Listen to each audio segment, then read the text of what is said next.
I was just covered with blood. I don't know how I could have survived it. Those people were pushed out. They went straight to the crematorium. The God of the universe, save us, save us. And of course, God wasn't there. We all felt that God was not with us. My name is Edith Gross, and I'm 96 years old, and I'm a Holocaust survivor.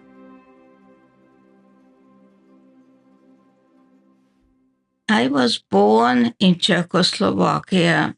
Czechoslovakia was one of the greatest democracy in this world, and there was no prejudice against Jews. We lived together. On my block, there were Russians, Czechs, Hungarians, Jewish, and we children, we just got along wonderful. We played together. Nobody stopped asking, where is your family from? And it was a very nice city with a tremendous surrounding of mountain people, a lot of Jewish people, and they all, the schools, they all were all in my city, which was called Velký Savlush. And everything was a very pleasant ride. My father was a diplomat, and he was sent to America when I was 2 years old, and he tried to get us to America, but President Roosevelt did not like Jews, especially Eastern Jews. We simply could not get the visa, and that's how we were caught up with a. First, we were occupied by Hungary. A Hungarian was they were not they were prejudiced, but they did not kill the Jews. And I understand throughout Hungary, not occupied, there was freedom there. Jews lived like before. They were not persecuted. Where the occupied Hungary, we had rules. After a while, were not allowed to go to school. I think I went till sixth or seventh grade at that time, and and there were a lot of restrictions that you could not own a business. We could not employ Christian people, and so they were like business people, and they all had to lose their businesses. They had to give it over because Christians were not allowed to vote for Jews. But we were very happy because we knew what was going on. In Romania, the Jews were killed. In Poland, we heard what was going on. So we were pretty safe. And we knew already the war was coming to an end. It was already Stalingrad was already taken, and it seemed like that we're gonna be surviving. And then one day, the Germans marched in. I remember going to Main Street to watch the German Nazis walk in. They were tall and blonde, it's gorgeous, were just unbelievable, beautiful people. They were all the same height, but we knew already that was happening. Right next day, we had to be a yellow star, identify that we are Jews. If we caught Virara, they would shoot you right on the spot. And then slowly they started the ghetto. Our house so happens fell into the area where the ghetto was designated. And they brought in Jews from all these mountain towns, thousands of Jews in this small uh, ghetto. And two families had to move. We lived in a small house. We were four siblings and my mother. And they brought, by that time, my mother passed away with the Hungarian occupation. A few weeks after that, my mother passed away. We were just the four of us left, but we were sticking together. So, and and then the two family was squeezed right into this small house. There was hardly any room to lay down. It was so crowded. But before that, I had twin brothers, David and Jacob, and a sister, Deborah. And my brother, one of them was taken to the army because they were twins. Only one had to go. and very shortly in the army, he got typhus and he died. Which army? Hungarian army, but it was really a Jewish brigade for the part of the Hungarian army. They were really trained to clean the when the Germans come, that make it safe for them to pick up those things on the road. Mm-hmm.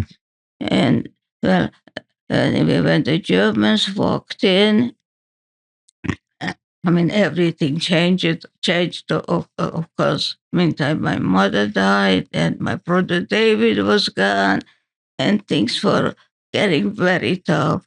How old were you approximately? Well, I was 10 years old when the Hungarians came. Mm-hmm. And this was when the German came, I was 15. And right away, when the Germans came, we had to be the Yellow Star. And very shortly, transport started.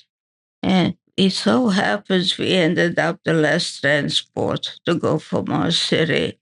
And those cattle cars came, and they put in, I thought it was 70 or 80. The rabbi said there was 70 to a car. It, and there were children, and there were old people, and there was just a pail. That was our bathroom, and that no privacy. There was children and old people and young people. And of course, when they locked us in, no water, no food.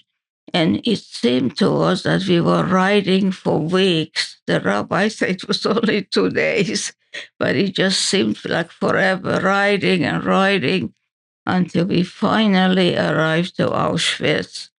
In Auschwitz, by the way, my grandmother just said, I'm not going.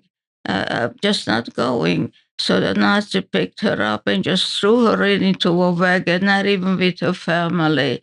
When we arrived in Auschwitz, I didn't see my grandmother. I think she must have died on the route. And so when we took us off the train, there was some men who were also captives, but they told us that everybody can always say you're at least 60 years old, because under 16 and over 35, they had to go on a different line that went straight to the crematorium. And I remember lining up, and Mengele, I'm sure everybody heard about Mengele, had a little stick. He sat there at an opening, and he just directed the little stick. You go this way, you go that way. And so the way was light. You remember seeing Mengele yourself? Yes, sitting right there next to me, in fact, and pointing out, you go this way. My sister was 4 years older than I am, but she had pleurisy when she was a kid, so she didn't walk exactly straight. And he was a doctor, so he knew that she would not be able to walk. So he wanted to send my sister to the other side with the older people. And I started to scream, my Schwester, my sister, my sister. He didn't want to riot, and he figured she'll die anyway. So he let her come with me. And that was the selection. And just before that, I jumped over where my brother stood, and he stood with my uncles. And my uncle had a lot of little children.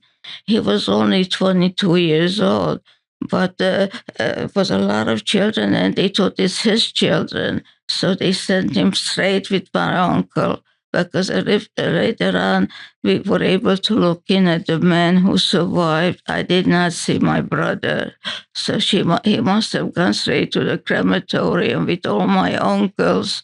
I done at least 5 or 6 uncles. My father had 7 brothers. So at least 6 of them were there. And they went straight to the crematorium. And they took us to a very large room. And the first thing, we had to get undressed naked.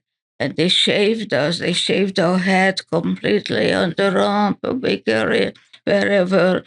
And and they just let us stand around in a room which had a shower. And we were not sure is that because we knew already what the showers are. So we weren't sure will this be water, will this be a gas. And it took us like almost a whole day just standing around naked. And then finally the water came. And of course, we had no towel or anything to dry ourselves. And they gave us a great dress. And the weather was pretty cold yet in those days, that area. It was April already, but it was Auschwitz is a cold area, and they locked us into some sort of a barn. And we stayed in that bar 3 days. They let us out. We could walk around a little bit. Very little food, very little. Maybe black coffee, and maybe they gave us a piece of bread, which we called dust bread. It was made like dust. Was did not even taste like bread, but at least was something. And then a couple of days later, they took us on the cattle cars again. And we were the last transport from our group, and they took us to Lithuania. And Lithuania, it was, and we arrived, and it was the Wehrmacht, and they were not as bad as the SS, and they gave us Nazi clothing. It's just you are here to work. You can work in that great dress. And what we did is we made boots that went over the regular boots made out of reeds, and to keep their feet not frozen. And we had to make 3 pairs every day. It was very hard work. From 5 o'clock until it got dark, and the days are there very long, especially in March. Until it was dark, we worked. But when we came back, they gave us exact enough calories so we should be able to do the work. And we said, okay, this we could survive. And I remember I was my very best friend, three who was with us, and they let us walk around afterwards if one. And I remember looking at the sky because the sky was very beautiful there, kept changing, and it's near the Northern Star, really. It was very, very beautiful. And that was our entertainment, watching the sky in the evening. And like I said, we were very satisfied. This we can survive. My sister, her best friend, and my best friend, and we got a car to go to sleep. Everybody had a car of their own.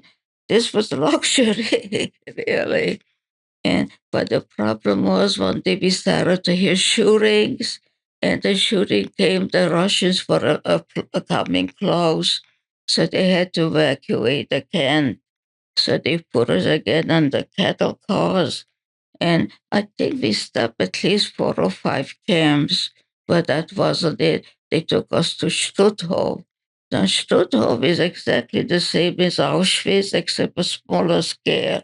It had only one crematorium, I think, not like like Auschwitz. And we still worked with this Arbeit, so it was called ABA, and but every night we had to stay. This is the SS took over, and of course, they took away their clothes and they gave us some rags to wear. Air conditions became very severe. Every morning when we woke up, we had to stay cell appel, where they counted us like cattle. We all had numbers naturally. As soon as we arrived, they gave us numbers. And the SS, when every 10 persons, they just pushed them out. And those people who were pushed out, they went straight to the crematorium. So I remember, should we stay together? Should we break up? Which was a better chance not to be the 10. But somehow we made that too. And we went to work every day. What we did is we took dead soldier shoes and boots, and we had to pair it. That was bending down a whole day. You couldn't stand up because then you got a smack with a wig. So you worked very hard, long hours. And here, all we got was a little black coffee in the morning and just a little soup, which was mostly water. And we were always hungry. And you do not get used to hunger. Hunger hurts. We were always just hungry, food, which we couldn't get naturally. And at night, here, three people slept in a cot, not one, like in Grottingen. Here, three people. It was very tough to sleep. Even there was no room. They woke you up very early for that Zählerpell. And the tenth one went to the crematorium, so we never knew will we make today, will we die today. And at night, very often, they woke us up middle of the night. Arouse, with this black SS uniform. We didn't know for what. We had to watch hangings. They were hanging people who committed crimes. I don't know if they were all Jews. Not sure. But all the guards in the camps in Auschwitz and here were Ukrainians. Ukrainians? Ukrainians, yes. And I know the world has sympathy for him. And I do not, because every guard with a machine gun, he had these little ragged looking people, always guarded with machine gun. Every tower had with a machine gun. And we worked, and then my sister got sick, but and she had to go to the hospital. Life was very roughish to talk. Every single day, you don't know which day, what will come up. Everything changed all the time. And once coming home from work, and there came a wagon, and this wagon was pulled by two old ladies and two old women pushing it. They were just old looking because what they went through, they couldn't have been more than 35 years old. And two of them sat on the wagon, and the one on the wagon were praying, God of the universe, in Hebrew, God of the universe, save us. And of course, God wasn't there. We all felt that God was not with us.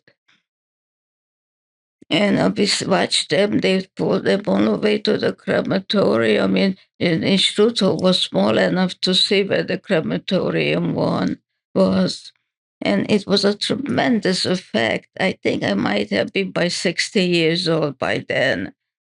And I was a very, to this day, I could see it. And then another time, you were not allowed to talk where you came for work.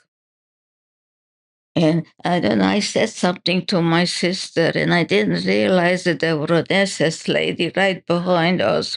And all I know is from out of the blue, she came with a strap and she smacked my head. I was just covered with blood. I don't know how I could have survived it. And I couldn't even see because my eyes, everything was covered with blood. And when we got back to the barracks, and the friends, my sister, they washed me up and they cleaned me up, and I survived. I never thought I could survive that, because we were undernourished, and that I was able to resist that. And then we worked very hard. It shot hope, but the Russians were advancing, and my sister got sick, and I didn't know what to do. She had pneumonia. We didn't have an aspirant for her, nothing. And even though we had a medical, one lady there who was a nurse or something, she said she has to go to the hospital. And I knew if she goes to the hospital, she's never gonna come out. And I remember, but we had no choice. And I remember when she crossed across the because we were surrounded with a live wire, so we couldn't escape. And she was at the side, and I remember I screamed my sister's name, Deborah, Deborah, Jewish, Dory, Dory. And she could hear me. I could see that she hears me, but she couldn't follow my voice. She couldn't see me. That's the last time that I seen her. I don't exactly know what happened to her because very shortly afterwards, the Russians were coming and they lined us up. Uh, uh, that was the how do you call this, the march, as you take the death march they called it, and we started to walk. And I had no choice. I knew my sister was in the hospital. If she wouldn't have been in the hospital, I wouldn't have left her. I would have stayed with her, of course. But I heard later on, as the Russians came close, they gave everybody who was still alive an injection to die. I felt better. It wasn't the crematorium that died. The people who died was an injection. And we watched and we marched, and no food, no water. And at the beginning, it was still cold. It was still icy and snowy. There was no water. We ate the snow. Uh, but we had shoes because but alas, they were not so vigilant anymore. Since we worked in the shoe holler, as we all parted, we gave shoes to the friends where we knew going. I smuggled in under my arm. I remember shoes to give to friends, so they should have shoes. And then the march started. They just marched and you marched. And we went to towns and cities, and a population came out to see these freaks in rags walking there. And nobody threw us a piece of bread or anything. And I remember as we walked right next to me, this guy just had a white fish, a smoked fish, and he cut off the head and he threw down the head. And I bent, you were not supposed to bend down, I'm supposed to be, and I took my life in hand and I picked up that fish head. And I thought that was steak. It was just something to eat because they did not give us food. And at night, they locked us in like barns, uh, and we tried to get out to the garbage pails. We picked food from the garbage, what the Germans threw away, and that's how we just sustenance. And once they locked us in a barn, which was raw of wheat, they just harvested the wheat. And we ate that and we filled our pockets all because that was also food, calories, just to eat. And we kept marching day. I don't even know how many days and days and days we marched. And finally, we got to Danzig, which is called Gdansk now, which is a very big seaport in Poland. And they put us on boats. And on the boats, the rumor was that they're going to sink us. And we did hear shootings and killings and yelling and crying. But then all of a sudden, everything stopped. And the people who were still alive, they brought us back to the harbor again. And I read it later on in a book that finally Roosevelt intervened, but it was really too late because very, very few people survived, considering 6 million who died. Well, we were locked in a barn, and the rumor was that the Russians are very close, that they're going to explode us. And of course, there's nothing we can do about it. And one person looked at, and we seen that the Germans were running. So we all started to bang on the wall. And finally, when we finally banged down, a Russian tank pulled in. And some of us could not walk anymore, could not do anything. And the Russians were just wonderful. They took them they picked them up, and most of us had typhus. Most of us was sick. and they didn't care. And there were a lot of doctors, they were all Jewish doctors. Right away, they set up kitchens with food and hospitals. And they just, they said to us right away, right at liberation, you are free, you're liberated. Not like America put them in camps. They did not put us in camps. And they said you could stay here as long as you want until you recuperate. We'll give you food, we'll give you lodging, we'll give you medical care, we'll give you everything. And sure enough, about 2 days after liberation, I became very, very sick. A temperature 42, which is like 103, 104. And they had to take me to the hospital. And I remember they cut my hair again because the hair grew back a little bit, and it was so important for a 60-year-old girl. And I remember screaming more than with all my lung when they cut my hair again, and they had to correctly explain it to me because I had typhus. And otherwise, it fall out and it will never grow back. But if they shave it off, it will grow back, which it did, of course.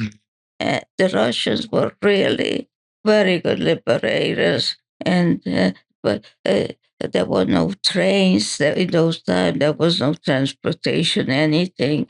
But all my friends waited for me to recover. All every day, people died in the hospital because we had very little resistance. But I was lucky. My typhus was in my head, not in my stomach, and I could eat and I couldn't stop eating. And all those sick people who couldn't eat, I thought they put it on my night table. I kept eating. When I was admitted, I was 60 pounds. I was 60 years old and I weighed 60 pounds. But when I left, I don't know how much I gained because I just couldn't stop eating. And that's what saved my life because I couldn't stop eating. And when I recovered, I had to be rested a while. And like the Russians told us, you could do what you want. We can help you here, or you could go home.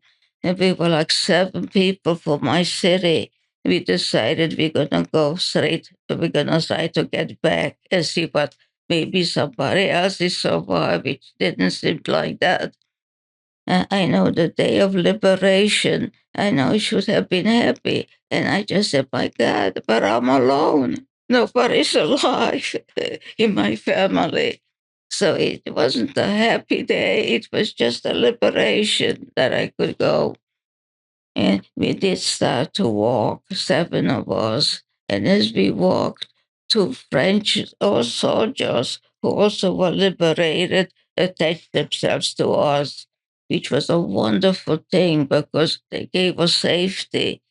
And we finally walked all the way to Warsaw from Gdansk. And Warsaw was destroyed. There was only one building there, the Red Cross. And because of these soldiers, they thought we were all French. They gave us lodging, but there was no food. We actually went around Warsaw and the city begging people to give us food. We had no money, no nothing to buy.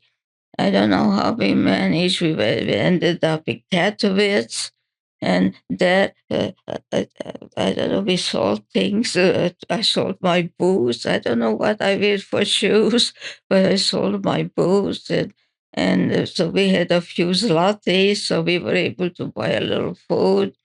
And then we walked more, and the French separated because they were going back to France naturally. And we walked to These the were Hungarian. the people going back to France were Jews too? No, they were French soldiers, Soldiers. French captives, yeah, who were Okay. also in concentration camps. Finally, we reached the Hungarian border, and their trains were. And we could just go out on trains on and off free. They never charged us any money.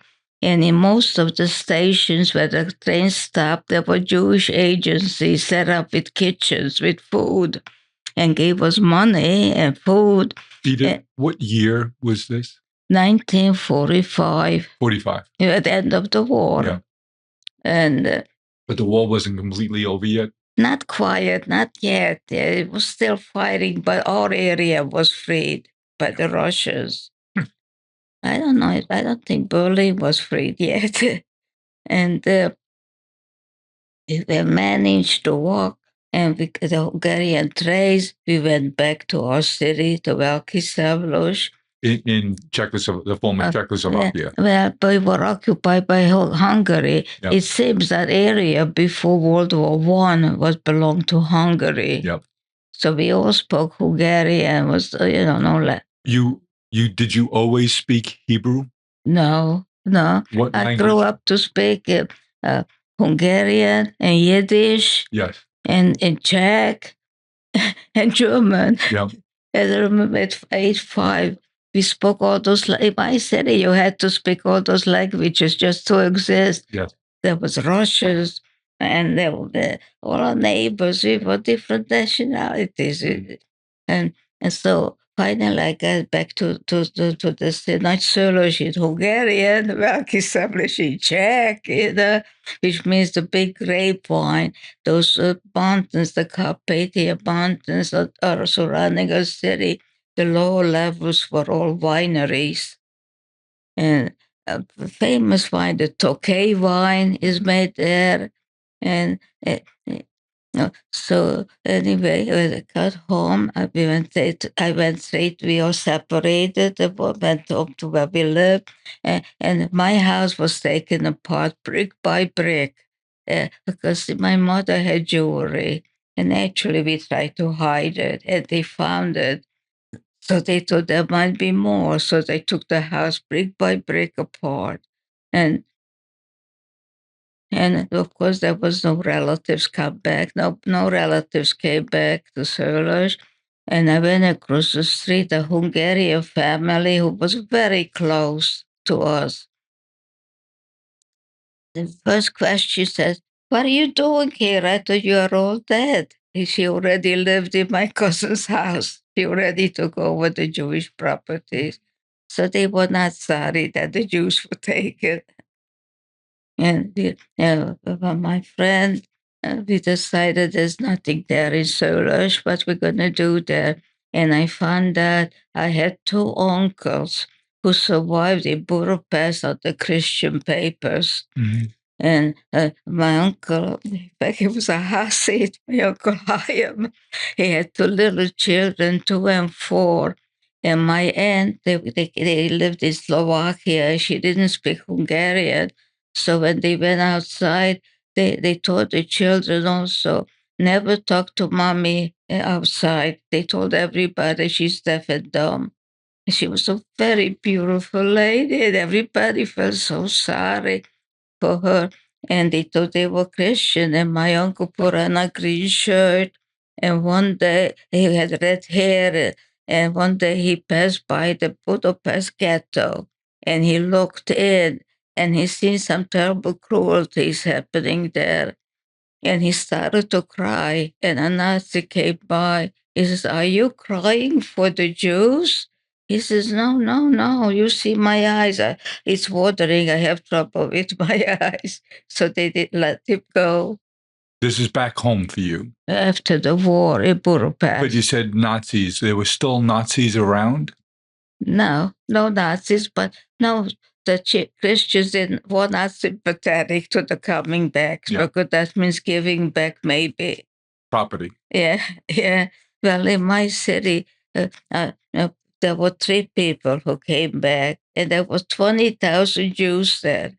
And 3 of you came back. That I know, 3 people who came back, but nobody stayed. I believe there was one man stayed. Of course, he got integrated, had no choice. And most of us became, there was nothing there for any Jew anymore. So we all scattered. And I didn't have my father's address, so I never thought of coming to America. I was going to go to Israel. And I joined this group, B'nai Akiva, because my uncle became religious again in honor of her.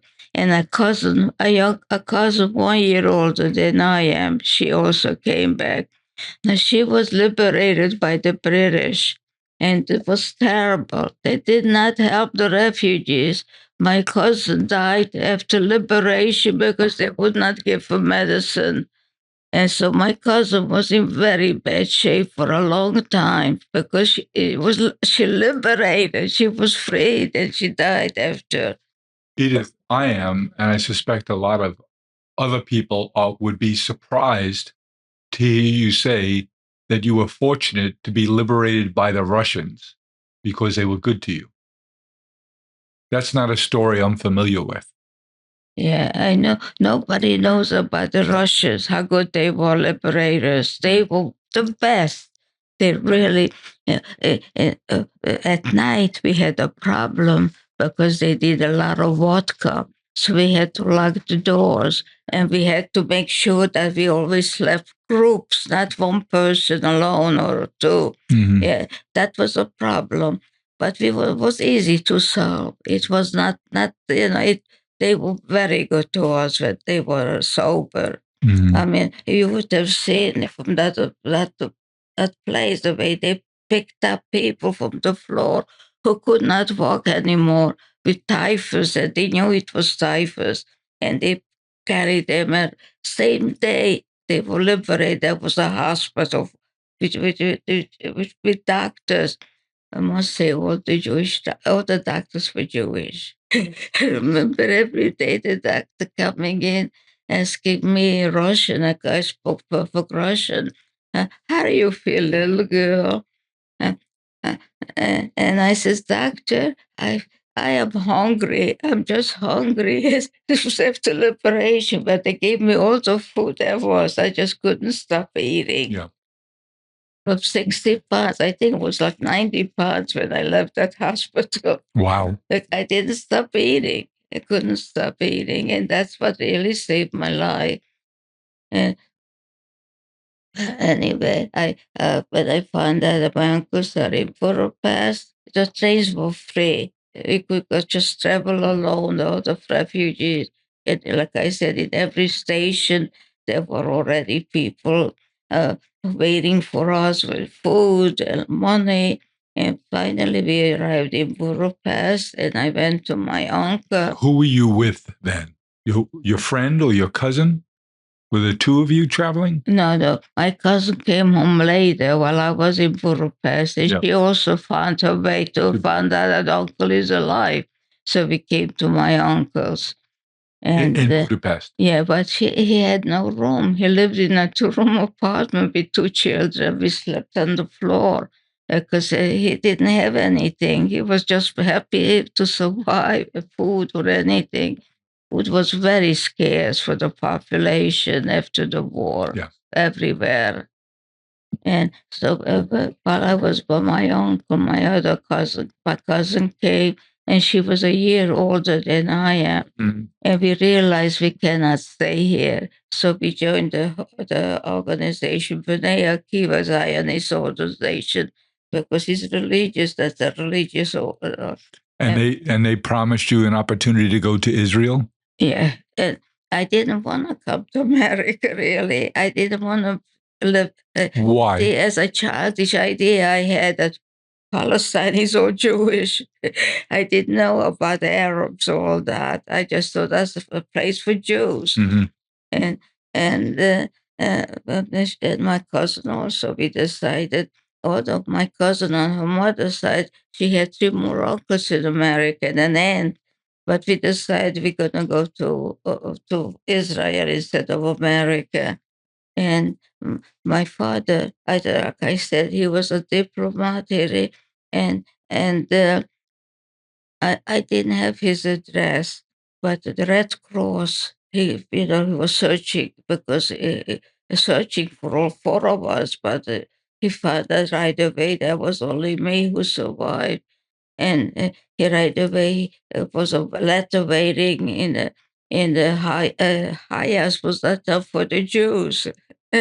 And at Hayas was a letter with $50 uh, uh, for my father and for my uncles.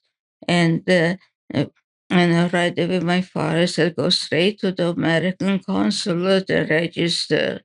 And I think my father was already a citizen, but it took me 8 months to get the visa to come to America. Where were you for those 8 months? In Athens. We managed to get to Greece because it was easy to smuggle to Israel. And Greece, the Hayalim, the two Israeli officers came and took charge of us. And it turned out it was a middle-aged man and a young man. And the man from Israel, Kibbutz Yagur, wanted to adopt me. That was before I found out that my father found me. And the younger cousin, his name was Weiss. I said, oh, I had an uncle Weiss in Hungary, such and such time.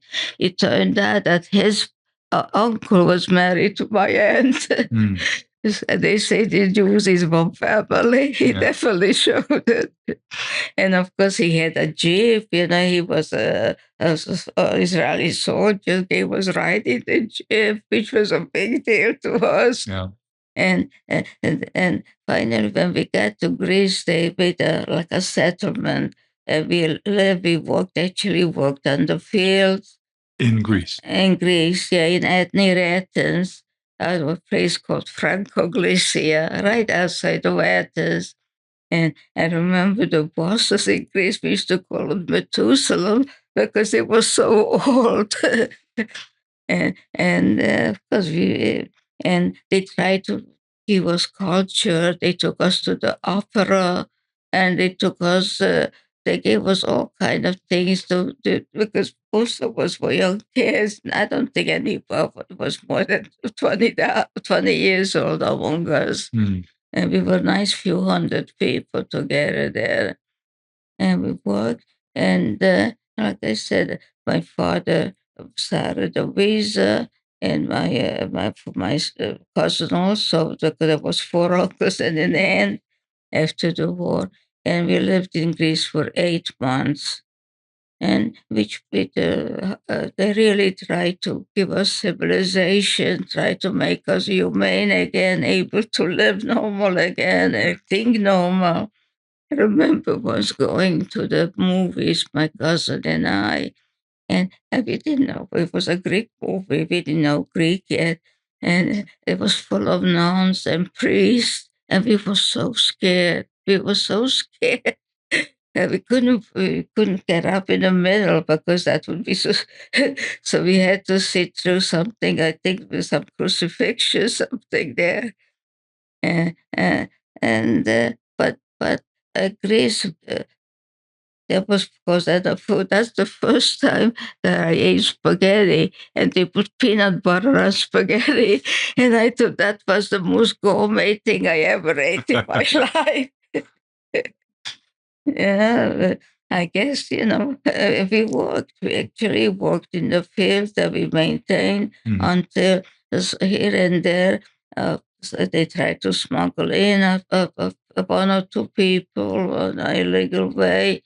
And finally, after 8 months, my visa came, and then from there we went to France, and we waited in Paris. How did you get to France from Athens? Boat, yes.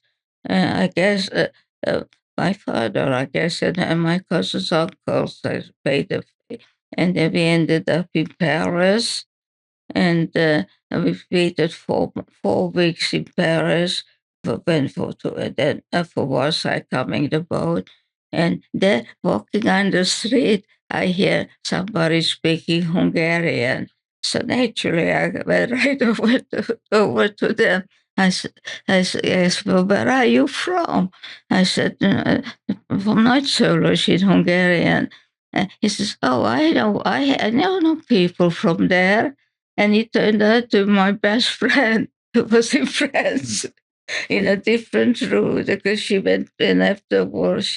She went to had an uncle someplace with, and I had an uncle somewhere else, and we joined in Paris. And there was a rabbi, I remember, a lady who had a big estate, and every Shabbos she gathered all the Jewish people there.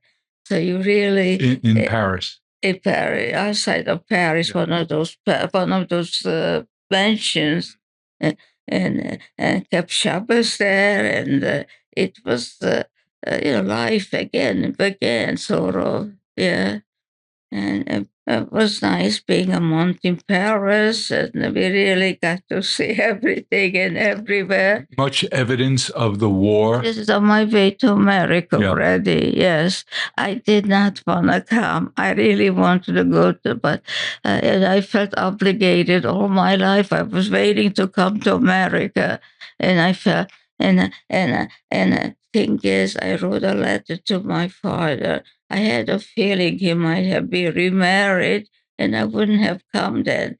And he answered me, well, before he came to America, before he was a diplomat, he was a newspaper man. He could write the letters when he used to write me. Everybody gathered around to read it because it was such beautiful letters.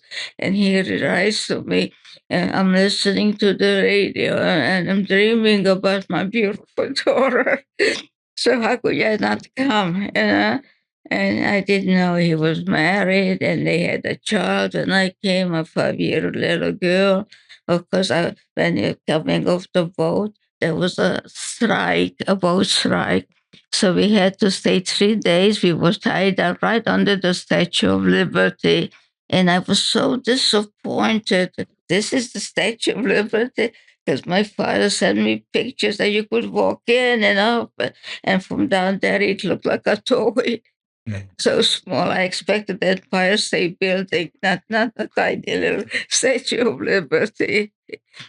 And what was the ocean crossing like? Was it comfortable? we came on a troop ship, and we found out my cousin and I at 12 o'clock at night there was hot water. So we stayed. We used to go to sleep daytime because we be able to take a hot shower, which was the greatest luxury in the world. Every night. Finally arrived in 3 days. 3 days on the boat, dockside, under the Statue of Liberty. 3 days, right? Yes. And then the boat pulled in, and my father, now, he used to come out to the boat in a small boat with my stepmother. He was married. They had a 5 year daughter. And we always figured that must be my cousin's family because I didn't know who they are. I didn't recognize my father. I was 2 years old when he came. And then here I was 18, so I didn't recognize my father. In fact, we had pictures as a young man. I says, no, that could be my father. Those pictures was so handsome. And he was already a middle-aged man in his 50s when I came. So when we arrived, and the next day I was registered in first. There was an education alliance on the east side. We lived on the east side, and I was registered there. English for foreign born, and I was registered in high school. Right at the block was a house school. It was interesting because it was an integrated high school. In 1946, there weren't too many integrated high school, and there were black children. I never seen black children before, and it was very, very interesting. And do you remember where that was on the east side? Yes, Broom Street. Broom Street. Yeah, of course. Yeah, we lived near Orchard Street there. And that was the greatest thing to be an immigrant because all the immigrants came there. And at night, in the summer especially, every young person was out there flirting, crossing the Williamsburg Bridge. It was right there. We kept crossing it back and forth. Every young person was out there. And I remember I kind of felt, look, nobody had father or mother. I had here a father and a stepmother, but a mother. And when I introduced them, and you were able to stay with them? Yes, for a little while, yes. Until I got married, I stayed with them, yes. So then he bought a house in Williamsburg, and then we moved to Williamsburg near Lee Avenue. Sure. Yes. And you said until you got married. Tell us how that happened. Well, I met my husband. I was 19. By 23, I had two children. How did you meet him? Uh, he was a businessman, and his father was a very, very rich man. He had a lot of businesses. He had businesses in America, for business in America. Yeah. And my father at that time was a manufacturer of slippers, and he made slippers from the furs for the wit and especially ladies one. Yeah. And he bought a fur from my husband. And my father introduced us. I was 19 and he was 21. His name? Boris. Boris.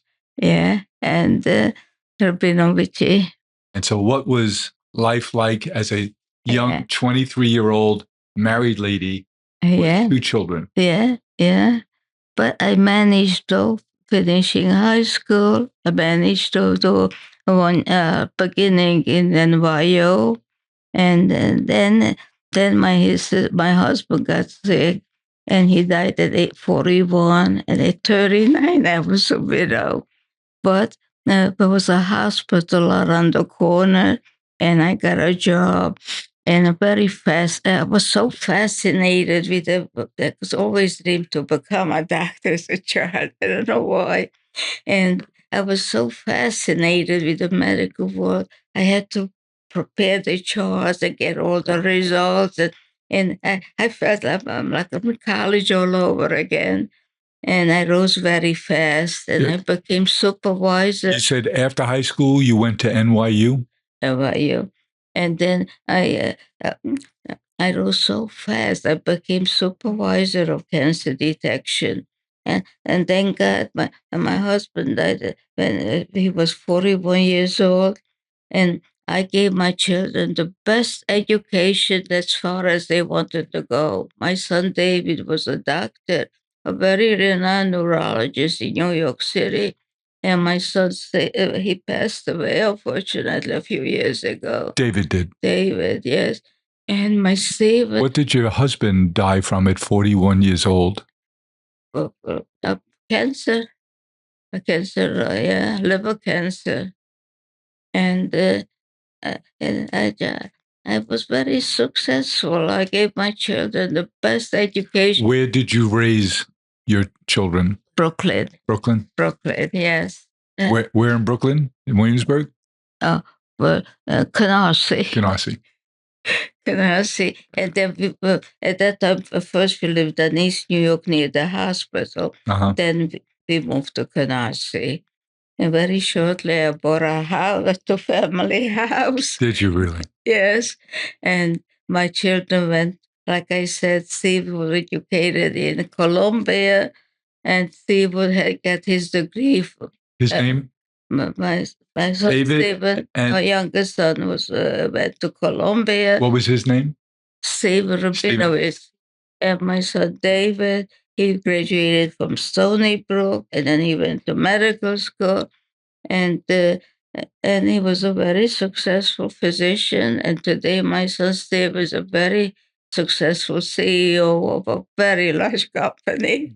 Oh, wonderful. So I feel very successful. I mean, my children. I have 8 great-grandchildren today. 8 grandchildren? Yeah. Great-grandchildren? 8. Wow. Yes. But the oldest one is second year in college, and the youngest one is just starting kindergarten. Wonderful grandchildren, wonderful great-grandchildren, very close with the great-grandchildren. I think I know the answer, but what gives you joy today? Joy today? Seeing the kids. Well, this Sunday, we're going to celebrate Hanukkah by one granddaughter, and then Thanksgiving Day, and then on Thanksgiving, another grandson. We're going to celebrate it twice. And, holidays, we get together, and they come and visit, and I see them. I see my son Steve every Sunday comes.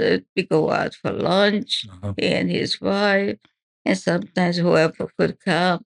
And I remarried after 7 years. My husband died.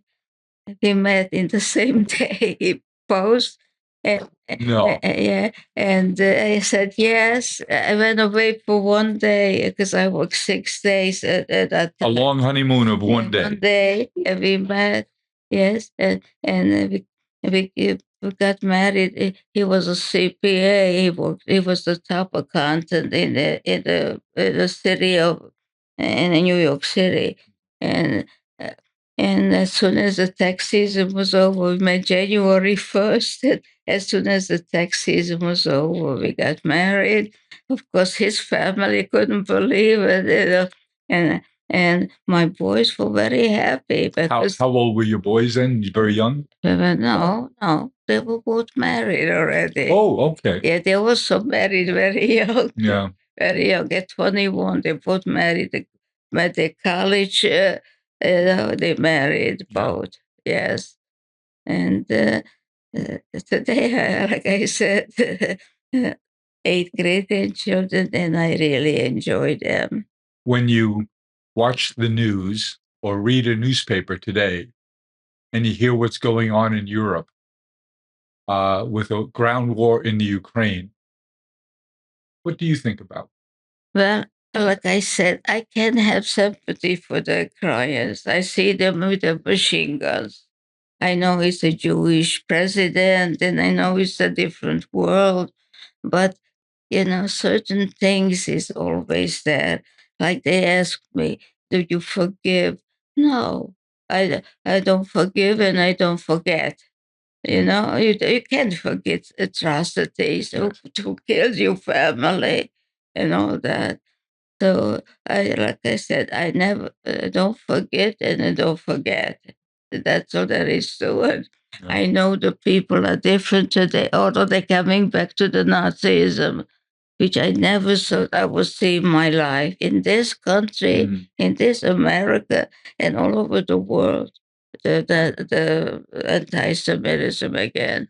When you saw the news about the campus protests during the spring as a result of what was going on in Gaza, how did that make you feel? Well, I asked the rabbi, I like to speak there, but he said it's too dangerous. See, I was invited to this winter to speak from Northwest in university all the way to Idaho. But I didn't think this. If it would have been last year, I would have taken it. But this year, I didn't think I could do it. That means every night getting back and flying. I thought it was a little bit too much. Uh, Last week, I spoke into this high school in East Islip. Yes. Now, East Islip, I don't think there was a Jewish child in that class, really.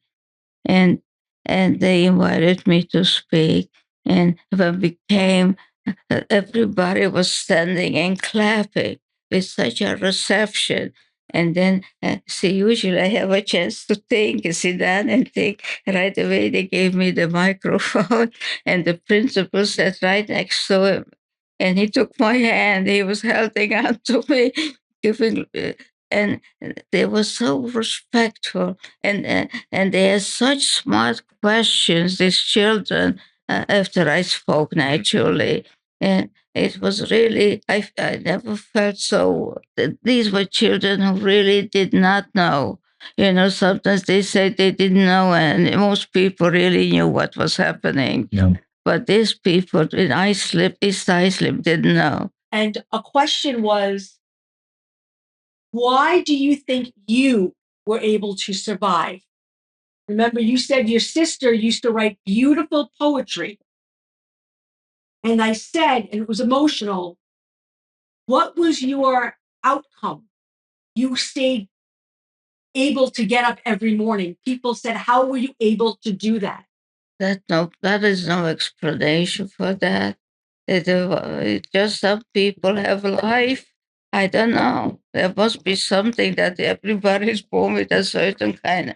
I never thought I could live this long. I'm 96 years old, and I never thought I could survive this long. And you look great. Thank you.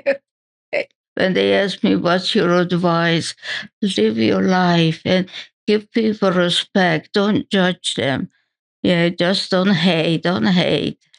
Here you are, 96 years old, blessed with two sons, one surviving, and all these wonderful great grandchildren. When you talk to them about faith, My children did not know it until they heard me talk. recent, Well, David probably knew, but he didn't let on that he knows. But you see, my husband also had a very interesting history. Yeah, he was from Romania. My first husband, I'm talking. My second husband was American born.